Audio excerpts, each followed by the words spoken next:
Good afternoon, everyone. Welcome to Comparative Philosophy of Death and Dying. This is the fourth lecture of the series.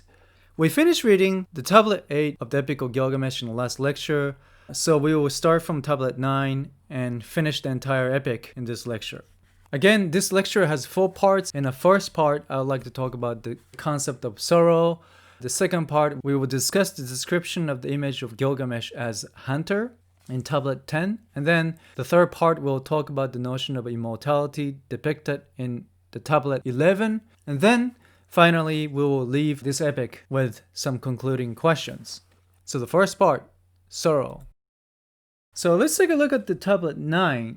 The Tablet 8 was the funeral of the Enkidu provided by Gilgamesh. Unfortunately, we don't have the last 30 lines or so of the funeral in the end of Tablet 8, so we don't really know what happened. But then you will see the consequences of providing the commemorations and funeral for the death of Enkidu. And then in Tablet 9, you see Gilgamesh basically losing it, right? It is about the journey, but what kind of journey is this? This is the beginning of Tablet 9. For his friend Enkidu, Gilgamesh did bitterly weep as he wandered the wild. I shall die, and shall I not then be as Enkidu? Sorrow has entered my heart. I am afraid of death, so I wander the wild, to find Utanapishti, son of Ubatutu. On the road traveling swiftly, I came one night to a mountain pass. I saw some lions and grew afraid. I lifted my head to the moon in prayer to send the lamp of the gods when my supplications or sin and keep me safe. That night he lay down, then woke from a dream. In the presence of the moon, he grew glad of life. He took up his axe in his hand. He drew forth the dark from his belt. Like an arrow among them he fell. He smote the lions, he killed them, and scattered them. He clad himself in their skins. He ate their flesh. Gilgamesh dug wells that never existed before. He drank the water as he chased the winds. So, Tablet 9 starts with this description of Gilgamesh, afraid of death. The sorrow has entered my heart. Because of the death of Enkidu, now I am realizing that I'm going to die, and I'm afraid of death. Right? So several times he sleeps and wakes up, and he's glad that he's alive. He's wandering in the wild.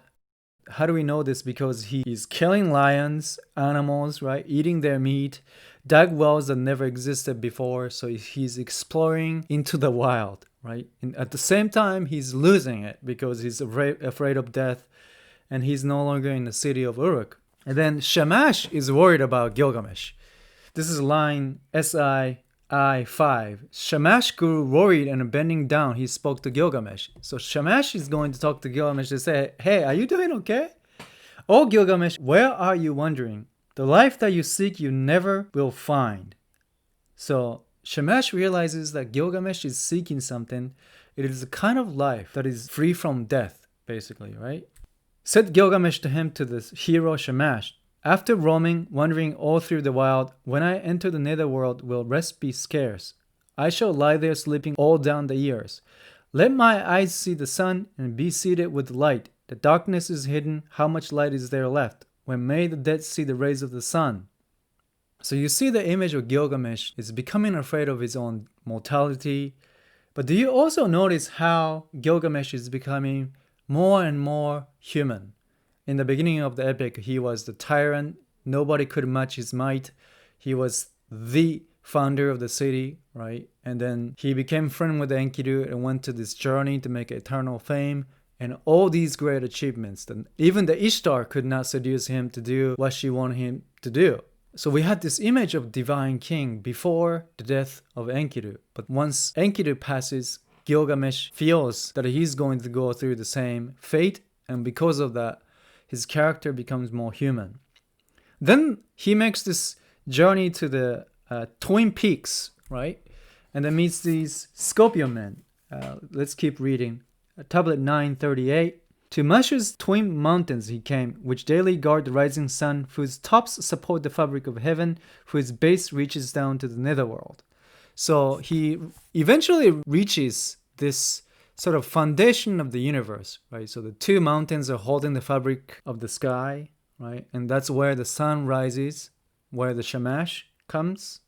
There were scorpion men guarding its gate, whose terror was dread, whose glance was death, whose radiance was fearful, overwhelming the mountains. At sunrise and sunset, they guard the sun. So there are two scorpion men guarding this foundation of the universe. Gilgamesh saw them in fear and dread. He covered his face. Then he collected his wits and drew near their presence. The scorpion man called to his mate, "He who has come to us, flesh of the gods, is his body." The scorpion man's mate answered him, "2/3 of him is God and 1/3 human." The scorpion man called out, saying a word to King Gilgamesh, "Flesh of the gods, how did you come here, such a far road? How did you get here to be in my presence? How did you cross the seas whose passage is perilous? Let me learn of your journey." Right, so why are you here? Scorpion man asked this philosophical question to Gilgamesh. The symbolism of Scorpion is something to think about. It's definitely associated with this concept of death, because it's poisonous insect. Once you're stung by the scorpion, you can see the death can come to even gods in Greek mythology, right?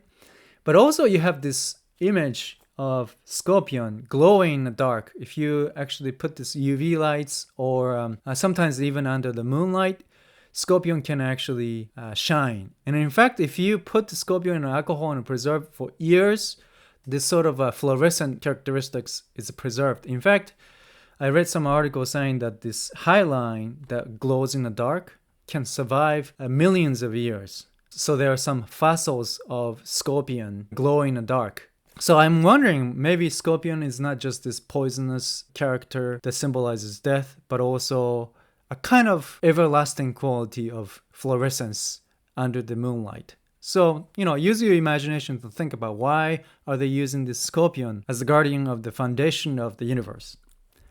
Okay, so Gilgamesh answers the scorpion man by saying, "I'm seeking the road of my forefather Utnapishti." This is line 75. "Who attended the gods' assembly, found life eternal. Of death and life he shall tell me the secret." So the reason for my journey is to seek the secret, to find the secret of life and death. I want to know the meaning of life and the meaning of death. And this is why I'm actually making this journey to meet Utnapishti, who attended the assembly with the gods and learned something about life and death. So it's quite a philosophical journey. Scorpion man opened his mouth to speak, saying to Gilgamesh, "Never before, O Gilgamesh, was there one like you. Never did anyone travel the path of the mountain. For 12 double hours its interior extends, the darkness is dense and light is there none. For the rising of the sun, for the setting of the sun," and there are many missing lines. Then this is line 130. "Go Gilgamesh, may the mountains of Mashu allow you to pass. May the mountains and hills watch over your going. Let them help you in safety to continue your journey. May the gate of the mountains open before you." Gilgamesh heard these words, what the scorpion man told him. He took to heart. He took the path of the sun god. So he takes the passage of Shamash. What happens? There are a lot of repetitions in the rest of this tablet. Oftentimes, especially in the English language, the repetition is not considered to be sophisticated, right? So when you write essays in English, you have to avoid using the same word or same expressions all the time, unless you're writing a poem and it has a certain function. In East Asian languages like Japanese and possibly in Chinese, sometimes repetitions are considered to be okay. So for several different reasons. But we have to think about these cultural differences between English language and other languages here. So why do you think the ancient Sumerian poem or ancient Akkadian, ancient Babylonian literature is trying to use a repetition? So sometimes repetition emphasizes the significance, as they do in Japanese and Chinese, but sometimes repetition also signifies kind of progressive, lack of thinking, right? So if you read 20 lines saying the same thing, you stop kind of thinking about what they mean, right? So when you read something like this is line 145, "After 3 double hours, the darkness was dense and light was there none. It did not allow him to see behind him. At 4 double hours, the darkness was dense and light was there none, and it did not allow to see him behind him." So you kind of stop thinking about what these lines mean. So in a way, it enters this realm of unconsciousness, right? or unintelligibility. But what is really interesting is what's going on here. So Gilgamesh said, I'm seeking the secret of life and death from my forefather Utnapishti. Right? And then he said he travels 12 double hours inside this foundation of the universe. But look at the description of the travel. On reaching 7 double hours, any double hours, the darkness was dense and light was there none, and it did not allow him to see behind him. So you see Gilgamesh is traveling inside the foundation of the universe where the sun comes from, and he's traveling faster than light, right? So darkness was dense and he could not see behind him.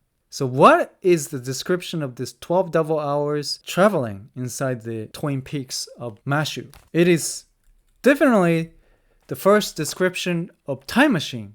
He's traveling faster than the speed of light and then spent 12 double hours, which is 24 hours. So he beats the clock as if were going backwards or forwards faster than the speed of light, and he's actually beating the time. This is the first human conception of time machine or time travel, I think. At the end of this journey, this is the line 166, on reaching the 10 double hours was very near. On reaching 11 double hours, a journey remained of 1 double hour. At 12 double hours, Gilgamesh came out in advance of the sun. There was brilliance. He went straight as soon as he saw them to the trees of the gods. A carnelian tree was in fruit, hung with bunches of grapes, lovely to look on. A lapis lazuli tree bore foliage in full fruit and gorgeous to gaze on. Cypress, cedar, its leaf stems were so on and so forth. So what you see at the end of this time travel is to enter the fantastic garden. It's almost like, this is like an image of fantasy, right? But it's more like this, right? It is imaginary garden. The foliages are jewels, right? Lapis lazuli trees, carnelian trees of gods, right? There's some sort of fantastic realm, the free of time, basically. The trees are actually bearing jewels as their fruits, right? So you're entering the realm that is free from time. You can see from this time traveling inside Twin Peaks of Mashu. And then tablet 10 is about at the edge of the world. So you can see Gilgamesh is making this time travel to reach the concept of eternity, or he's trying to discover the secret of life and death in this concept of eternity, because it enables him to escape from death that he's so afraid of. What is the solution to that sorrow? What is the solution to that fear? Is to find the secret of life and death, which is eternity, represented by Utnapishti. Okay, so that's the end of tablet 9. So tablet 10, at the edge of the world. Interestingly, in tablet 10, Gilgamesh is described as a hunter by the seashore, right? He comes to this place that looks something like this, right? It is a tavern. Unfortunately, I couldn't find the image of tavern with a roof, as you will see later. But this is something like this. He arrives at the seashore and he sees this tavern and he approaches the tavern, and what happens? Shiduri was a tavern keeper who lived by the seashore. There she dwelt in an inn by the seashore. Pot stands she had, and vats all gold, and she was swathed in hoods and veiled with veils. Gilgamesh came wandering. He was clad in a pelt and fearful to look on. The flesh of the gods he had in his body, but in his heart there was a sorrow. So Gilgamesh's body was divine, but he was completely clad in pelt, that is animal skin. So he looks terrible, right? That he's just killing lions and eating their meat and killing all different kinds of animals, putting their skin because he lost their own clothes in the process of wandering in the wild. What does that mean? So he's shedding all the elements of civilization as he wanders in the wild. And then his face resembled one come from afar. As the tavern keeper watched him in the distance, talking to herself, she spoke a word, taking counsel in her own mind. Interestingly, once Gilgamesh passes the framework of time, every character is basically alone, and they are talking to themselves. So you have this kind of image of monologue or conversation within your mind that transcends time frame in some ways, is taking place in this other realm. And then Shiduri is talking to herself. For sure, this is line 13. This man is a hunter of wild bulls, but where does he come from making straight for my gate? Thus the tavern keeper saw him and barred her gate and went up on the roof. So unfortunately, we didn't have a roof for this image of tavern, but she went up to the roof and trying to protect herself from Gilgamesh. Remember the image of hunter. Hunter is always depicted as medium between nature and human civilization. So it is fitting that Gilgamesh is depicted as a hunter in this scene, right? And this is line 21. You barred your gate and went up on the roof. I shall smash down the door. I shall shatter the bolts. To said the tavern keeper to him, to Gilgamesh, I barred my gate. I went up on the roof. Let me learn of your journey. So why are you making this journey? The tavern keeper asked this question to Gilgamesh, who is described as hunter. And said Gilgamesh to the tavern keeper. This is line 29. My friend Enkidu and I, having joined forces, we climbed the mountains, seized and slew the bull of heaven, destroyed Hambaba, who dwelt in the forest of cedar, killed lions in the mountain passes. Said the tavern keeper to him, to Gilgamesh, if you and Enkidu were the ones who slew the guardian, destroyed Hambaba, who dwelt in the forest of cedar, killed lions in the mountain passes, seized and slew the bull come down from heaven, why are your cheeks so hollow, your face so sunken? Your mood so wretched, your visage so wasted, why in your heart does sorrow reside, and your face resemble one come from afar? Why are your features burned by frost and by sunshine, and why do you wander the wild in lion's garb? Really interesting, right? So Gilgamesh is giving the summary of his great journey up until this point. We've done all these things to make eternal fame, and everybody knows who we are. In fact, this tale is going to be told for generations to come. And Chidori asks this question, then why do you look so miserable? Why is there sorrow in your heart? Said Gilgamesh to the tavern keeper, line 46. Why should my cheeks not hollow, my face not sunken, my mood not wretched, my visage not wasted?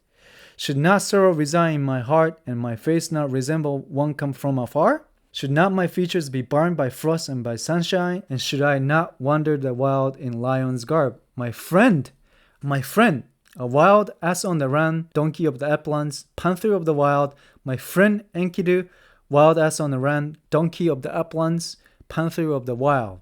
My friend whom I love so dear, who with me went through every danger, my friend Enkidu, whom I love so dear, who with me went through every danger.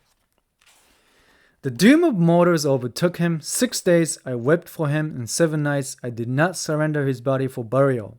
Until a maggot dropped from his nostril, then I was afraid that I too would die. I grew fearful of death, and so wandered the wild. What became of my friend was too much to bear, so on a far road I wandered the wild. What became of my friend Enkidu was too much to bear, so on a far path I wandered the wild. So, Chidori asked this question, let me learn of your journey. And then Gilgamesh described, we have made this eternal fame with Enkidu, and then why in your heart does sorrow reside, right? And then Gilgamesh expresses his love of Enkidu, that I loved Enkidu so much, but that Enkidu passed away. Enkidu no more. So what is left is this love that loved this friend or my brother who passed away, and all these stories of the past glory mean nothing to me, right? I'm afraid. Isn't that a great image of death? I did not surrender his body for burial until a maggot dropped from his nostril. Right? So the body decomposed. At that moment, Gilgamesh becomes fearful of death. So Gilgamesh tells the Chidori, this is line 74. Now, tavern keeper, what is the road to Uttanapishti? What is its landmark? Tell me, give me its landmark. If it may be done, I will cross the ocean. If it may not be done, I will wander the wild. So tell me, Chidori, I'd like to get to Uttanapishti. Who knows the secret of life and death? Somehow he will be able to tell me the meaning of all these suffering that I'm actually experiencing. He should be able to tell me how to escape this death, and also to tell me how to handle this loss of Enkidu. It is fascinating how the friendship is the key for each of us to recognize the presence of death in our life. Until Gilgamesh loses his friend, he's incapable of recognizing death as a part of his life. But once he loses his friend, suddenly he becomes aware of this presence of mortality in his life. So Gilgamesh is asking Chidori, I need to get to the Uttanapishti, but then Chidori says it's not possible to cross this passage, right? This is line 79. O Gilgamesh, there never has been a way across, nor since olden days can anyone cross the ocean. Only Shamash the hero crosses the ocean. Apart from the sun god, who crosses the ocean? The crossing is perilous, it's way full of hazard, and midway lie the waters of death, blocking the passage forward. So besides Gilgamesh, once you have crossed the ocean, when you reach the waters of death, what then will you do? Shamash is only capable of going beyond the ocean, right? Because he's the sun god. And there's a water of death that blocks the passage to the Uttanapishti. Now, this is a symbolism that I use in many different cultures. Even in Buddhism, you have this river Styx, or the river that kills your memory, right? So once you pass this river to the other side, in Buddhism, for instance, you lose all your memory, and then whether or not you're reincarnated to the next life is decided after that, right? So Epic of Gilgamesh, you have something similar. There's waters of death that blocks you from entering the realm of eternity, where Uttanapishti resides, where the source of river, as you will see in a later tablet. So there's a water of death that blocks Gilgamesh from traveling to the side of Uttanapishti. So Shiduri suggests that you need to find this boatsman, Ushanabi of Uttanapishti. This is the top of page 79. Gilgamesh days Ushanabi, the boatman of Uttanapishti, and the stone ones are with him as he picks a pine clean in the midst of the forest. Go them, let him see your face. If it may be done, so across with him. If it may not be done, turn around and go back. Gilgamesh takes Shiduri's advice, and then he seeks Ushanabi by screaming, right? And then he finds Ushanabi, and the first thing he does is to just hit Ushanabi by his axe, right? Isn't that great? The ways in which you greet this legendary character is just hit them, right? Then he hits the Ushanabi and smashes stone ones. Now, there are many secondary sources talk about these stone ones. Some argue that these stone ones are magnet, right? So it actually used as a certain devices for navigation. But they seem to be alive in this story. So it's really interesting, the description of a magnet, if they are in fact magnet. And this is the bottom of page 79. Said Ushanabi to him, to Gilgamesh, tell me what is your name? I'm Ushanabi of Uttanapishti the distant, said Gilgamesh to him, to Ushanabi. Gilgamesh is my name, who came from Uruk-Ayana, who wound away around the mountains, and the hidden road where rises the sun. And then Ushanabi asked the exact same question as Scorpion Man and Shiduri.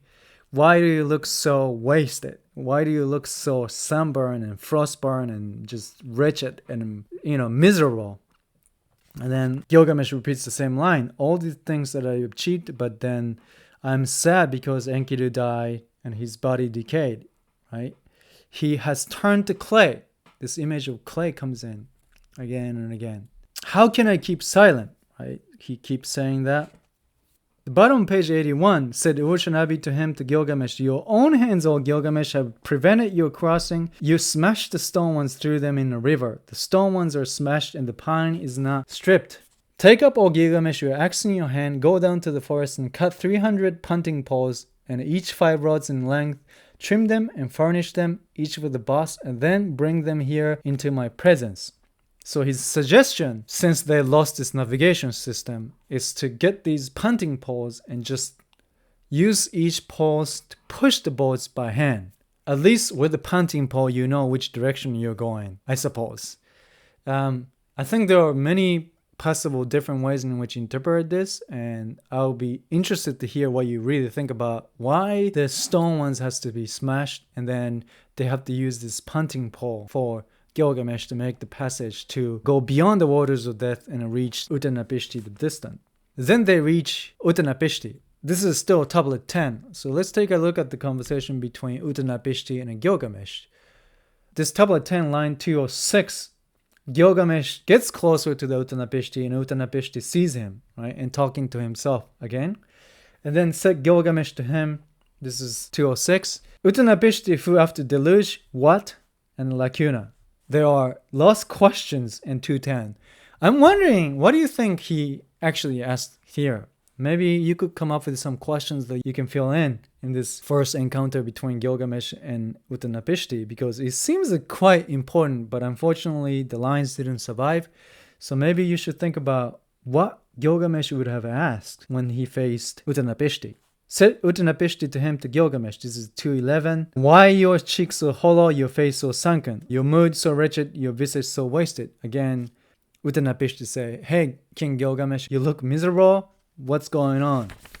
The dooms of mortals overtook Enkidu, and it was too much to bear, right?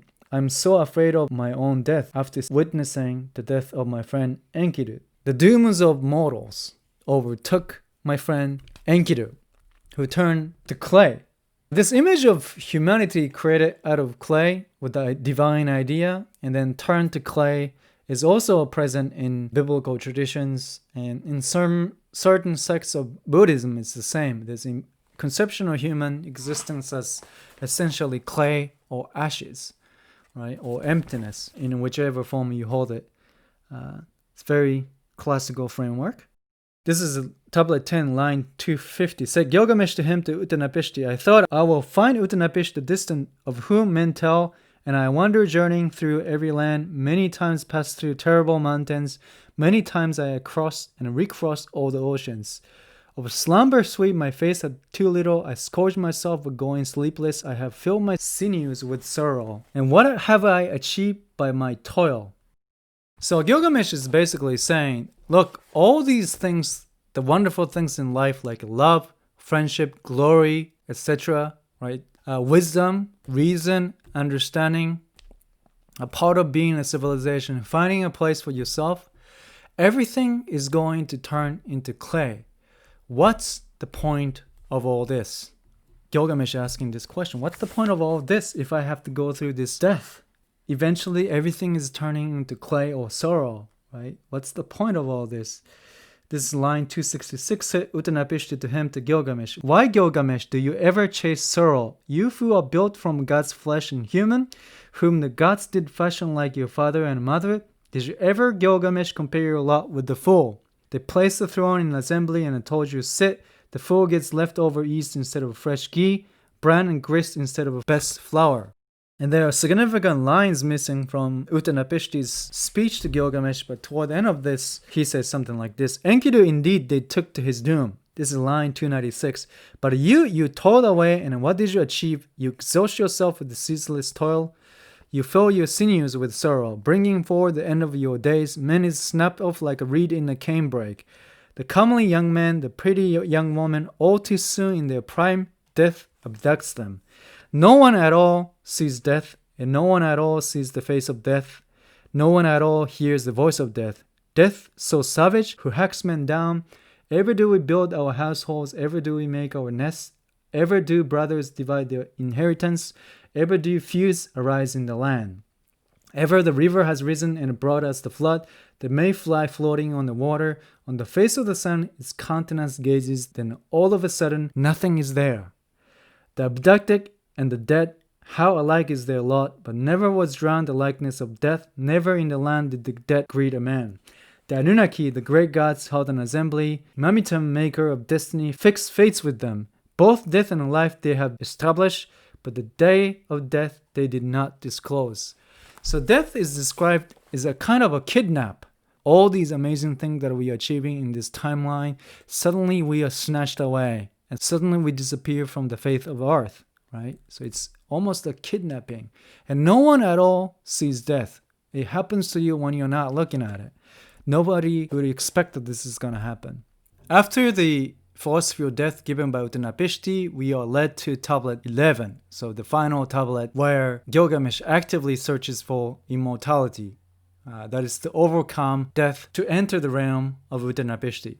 Which takes us to the final tablet, tablet 11, that is about immortality. What is interesting about tablet 11 is that Gilgamesh and Utanapishti are placed side by side, like Enkidu and Gilgamesh were placed side by side as an equal in the past, right? So Gilgamesh is trying to become equal to Utanapishti. And in fact, Gilgamesh says that I wanted to fight you, but suddenly when I arrived here, I don't have this sense of I need to fight you. So the conflict between Enkidu and Gilgamesh made them grow closer. Remember that they had to fight against each other to become like brothers?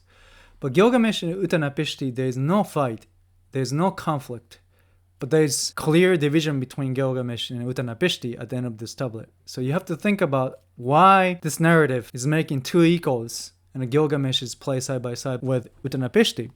Another interesting thing about this is that Gilgamesh, regardless of the fact that he's 2/3 divine and 1/3 human, he looks more human than ever before. right? He's wandering the wild and he's wearing these pelts. He looks disgusting and miserable, but at this point, his emotions are almost human. And then Uttanapishti is considered to be the forefather of humanity, but he is much closer to the realm of divine. So you have two images of human described in the tablet 11. This is the beginning, page 88. Said Gilgamesh to him, to Uttanapishti the distant, I look at you, Uttanapishti, your form is no different, you are just like me, you are not any different, you are just like me. I was fully intent on making you fight, but now in your presence my hand is stayed. How was it you stood with the gods in assembly? How did you find the life eternal? Said Uttanapishti to him, to Gilgamesh. Let me disclose, O Gilgamesh, a matter most secret. To you I will tell a mystery of gods. So Gilgamesh asks the question to Uttanapishti, how did you gain this position of eternity beyond life and death? And then Uttanapishti gives the tale of the Deluge. The town of Shurpak, a city well known to you, which stands on the banks of the river Euphrates. The city was old, the gods once were in it. When the great gods decided to send down the deluge, their father Anu swore on an oath, and their counselor, the hero Enlil, their chamberlain, the god Ninurta, and their sheriff, the god Enlil. Princely heir swore with them also, repeating their words to a fence made of reed. O fence of reed, O wall of brick, hear this, O fence, pay heed, O wall. O men of Shurpak, son of Ubertutu, demolish the house and build a boat, abandon wealth and seek survival, spurn property, save life, take on board the boat all living things seed. So this is a Sumerian version of the Noah's Ark. Well, it's usually the other way around. This is the older story that biblical tradition actually imitated. Noah's Ark is adaptation of Epic of Gilgamesh, Uttanapishti's version of Deluge. These stories are almost identical, except interestingly, Uttanapishti is asked to create this cube, right? His ark is not rectangular or doesn't look like a ship, but it's cube. So he has different symbolic meaning here. And then he gives all these feasts to the workers to make sure that they would to build the ship that looks like the cube. This is tablet 11, line 80. Everything I owed, I loaded aboard. All the silver I own, I loaded aboard. All the gold I own, I loaded aboard. All the living creatures I had, I loaded aboard. I sent on board all my kith and kin, the beasts of the field, the creatures of the wild, and the members of every skill and craft. The time which the sun god appointed, in the morning he will send you a shower of bread cakes, and in the evening a torrent of wheat. Go into the boat and seal your hatch. So you have this same conception of manna in the Judeo-Christian tradition. But in the Sumerian version, sun god is providing food for Uttanapishti. This is line 96. At the very first glimmer of brightening dawn, there rose on the horizon a dark cloud of black. Bellowing within it was Adad the storm god. Remember? Adad first, Hambaba the second. The gods Shulat and Hanish were going before him, bearing his throne over mountain and land. The god Erakal was uprooting the mooring poles.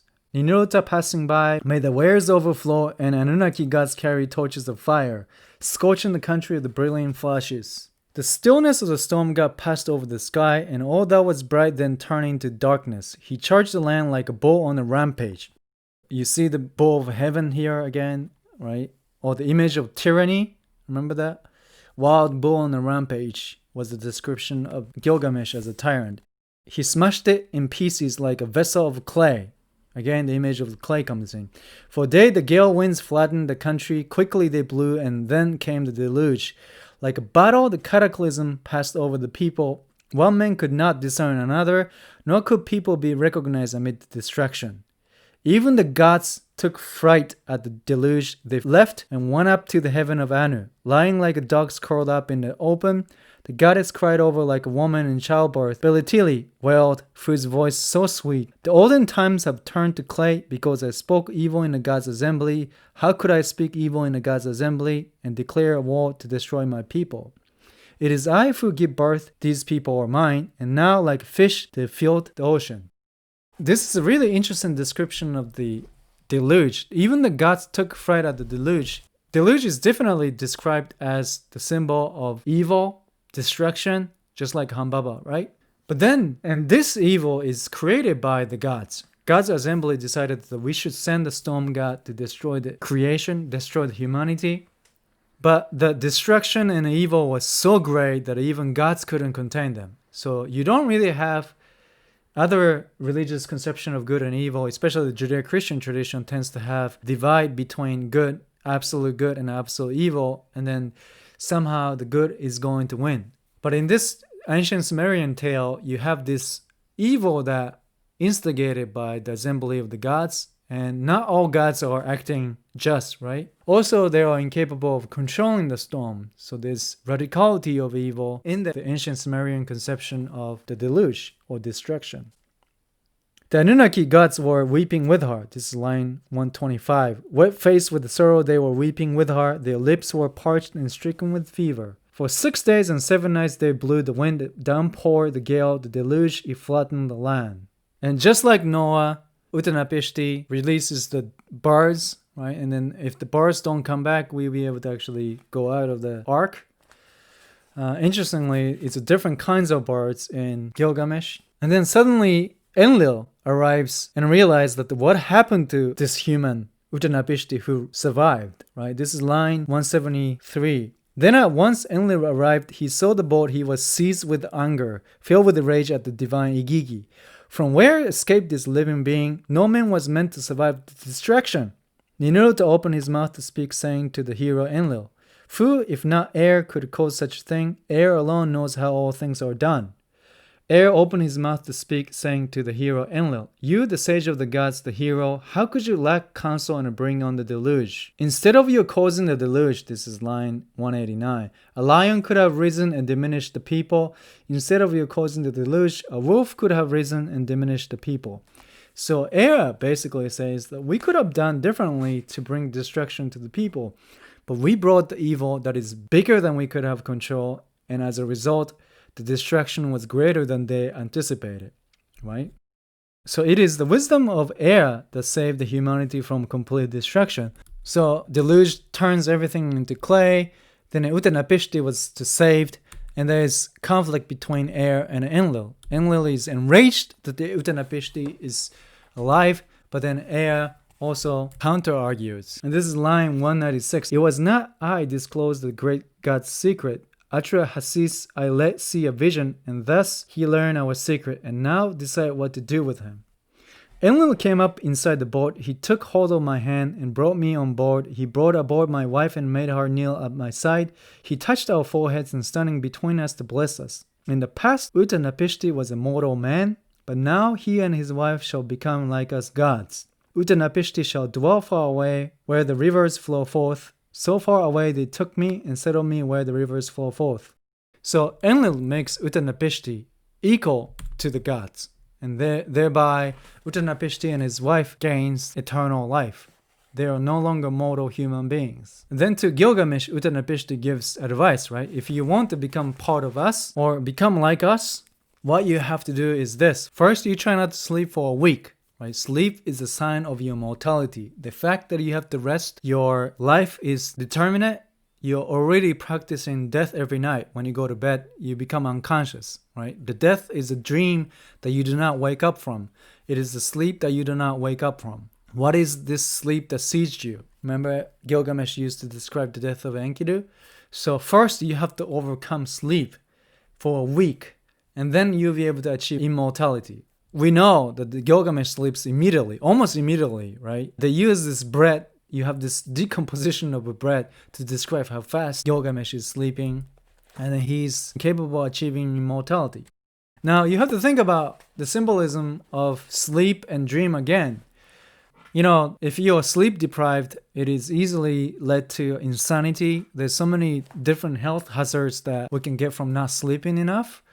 And also, if you think about human life as a whole, how many hours do we actually have to sleep to live healthy, good life, right? In order for you to achieve eternal fame, how much time were you spending for sleep and rest? That is a sign of human life that is mortal. So Epic of Gilgamesh is definitely using this image of sleep and dream as a part of human life. And in order for Gilgamesh to overcome his death, he has to overcome this aspect of human life that is asleep. And he cannot do it. What do they do? By realizing that Gilgamesh cannot achieve this immortality by overcoming sleep. This is line 243. Said Gilgamesh to Utanapishti the distant, "O Utanapishti, what should I do and where should I go? A thief has taken hold of my flesh. For there in my bedchamber death does abide, and where I turn, there too will be death. So from this life, we cannot escape from death. There is a thief inside in our chamber. In our existence, there is a thief that abducts us from this life any minute, and we cannot overcome this. Said Uttanapishti to him, to the boatman Ushanabi, may the key reject you, Ushanabi, and the ferry scorn you. You who used to walk this shore be banished from it now. As for the man that you let here, his body is tousled with matted hair. The pelts have ruined his body's beauty. Take him, Ushanabi, lay him to the washtub, and have him wash his matted locks as clean as can be. Let him cast off his pelts in the sea, bear them off. Let his body be soaked till fair. Let a new kerchief be made for his head. Let him wear royal robes and dress fitting his dignity. Until he goes home to his city, until he reaches the end of his road, let the robes show no mark, but stay fresh and new. Ushanabi took him and led him to the washtub. He washed his matted locks as clean as could be, and he cast off his pelts, and the sea bore them off. His body was soaked till fair. He made a new kerchief for his head. He wore royal robes, the dress fitting his dignity. So they go through this process of purification to make Gilgamesh look kingly again, the divine, great king again, right? And then let his robes not stain through his journey back to the Uruk, the sheepfold. What is this purification? Again and again, the symbolism of purifications takes place in the Epic of Gilgamesh. The Gilgamesh achieves the slay of Hambaba, bull of heaven. There's this process of purification that revives his nature as being king or restores his nature of being hero. So he has to go through this purification process again here. And then Uttanapishti's wife starts to feel guilty about this, right? Or like feel sad about the fact that Gilgamesh made all this journey not being able to go back with a solution to the problem or answer to his questions. Said his wife to him, to Uttanapishti the distant. This is line 274. Gilgamesh came here by toil and by travail. What have you given for his homeward journey? And Gilgamesh, he picked a punting hole. He brought the boat back near to the shore. Said Uttanapishti to him, to Gilgamesh. You came here, O Gilgamesh, by toil and by travail. What do I give you for your homeward journey? Let me disclose, O Gilgamesh, a matter most secret. To you I will tell a mystery of gods. There's a plant that looks like a box thorn. It has prickles like a dog rose, and it will prick one who plucks it. But if you can possess this plant, you'll be again as you are in your youth. Just as soon as Gilgamesh heard what he said, he opened a channel. Heavy stones he tried to his feet, and they pull him down to the ocean below. He took the plant and pulled it up and lifted it. The heavy stones he cut loose from his feet, and the sea cast him up on his shore. Sell Gilgamesh to him, to Ushanabi the boatman. This plant, Ushanabi, is the plant of heartbeat. With it, a man can regain his vigor. To Uruk the sheepfold I will take it. To an ancient I will feed some and put the plant to the test. So you'll be able to regain this eternal youth if you get this plant of heartbeat. Interesting, right? Already in ancient Sumerian epic, you have two different conceptions of immortality. One is eternal life that is beyond the framework of time. Remember, Gilgamesh had to make this time travel to meet Uttanapishti. So the realm in which Uttanapishti lives is the source of river. Right? River is flowing like a time. Uttanapishti's eternity is transcendent to the realm of time. And then failure of Gilgamesh to overcome the mortality.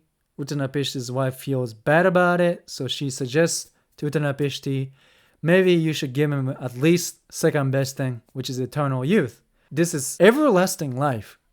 Do you understand the differences between eternal life in the conception of Uttanapishti, the distant, and then eternal life or eternal youth represented by the plant of heartbeat?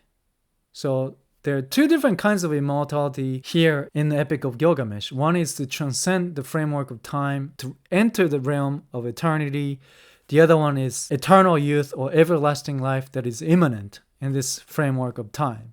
Since Gilgamesh cannot achieve eternity that is transcendent to the framework of time, at least we should give him everlasting life. And then he opens the ocean, goes to the bottom of the ocean to pluck this plant of heartbeat, which looks like a dog rose, right? And then What happens? The snake comes in and plucks this plant of heartbeat when he's taking a bath and then disappears, and Gilgamesh laments the fact that he cannot overcome his mortality, right? This is line 305. Gilgamesh found a pool whose water was cold. Down he went into it to bathe in the water. Of the plant's fragrance, the snake caught scent, came up in silence, and bore the plant off. So after snake steals the plant of heartbeat, this is line 310. Then Gilgamesh sat down and wept. Down his cheeks the tears were coursing. He spoke to Ushanabi the boatman. For whom Ushanabi told my arms so hard, for whom ran dry the blood of my heart.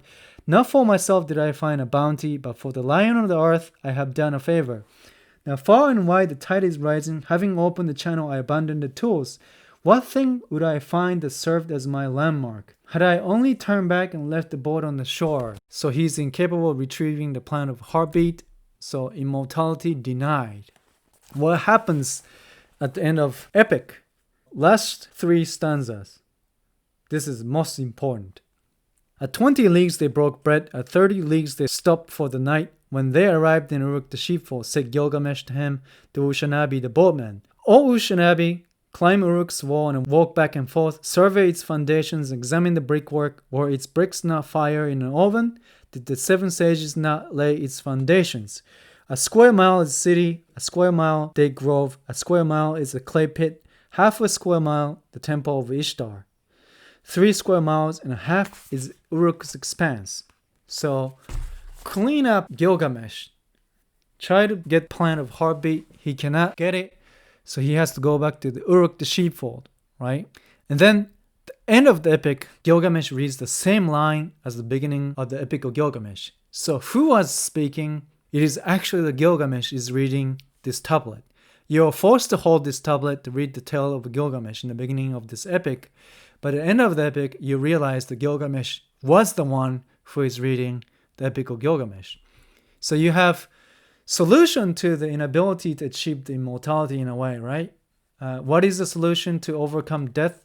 That is to build a city, according to Epic of Gilgamesh. It is ability to overcome finality of individual lives, to contribute to the foundation of the city, and that Uruk will survive the test of time, at least for a little while, right?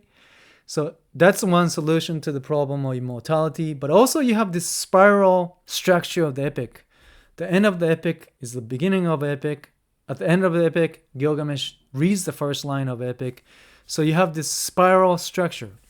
Now the question of spiral, is it spiral structure in this way of spiral down? It is going to go deeper and deeper. Or is it going to go up? It's a spiral structure that go up toward heaven, right? Or is it a kind of sideways structure, like building a foundation of the city and expanding the city that is imminent spiral in the sideway? Or is it something like eternity represented by the constellation of the stars in the sky that is a spiral that you see in the universe that is a kind of spherical but also represents a kind of eternity? So at least Epic of Gilgamesh provides a solution to the problem of death as to build a city, contribute yourself to the life of a city that can survive the test of time. So that's the end of Epic of Gilgamesh, which is also the beginning of the Epic of Gilgamesh. And then you're forced to go back to the beginning of the tale to read again. Okay, that takes us to the final part of this lecture, which is the end of Epic of Gilgamesh. Let's take a look at the concluding questions. What is the point of going back to Uruk? So I briefly suggested the possibility of reading it as a solution to the problem of mortality. Perhaps ancient Sumerian philosophy of death is to suggest that nobody can escape death. It is pointless to seek everlasting life. It is not possible to give a final word on the significance of eternal glory.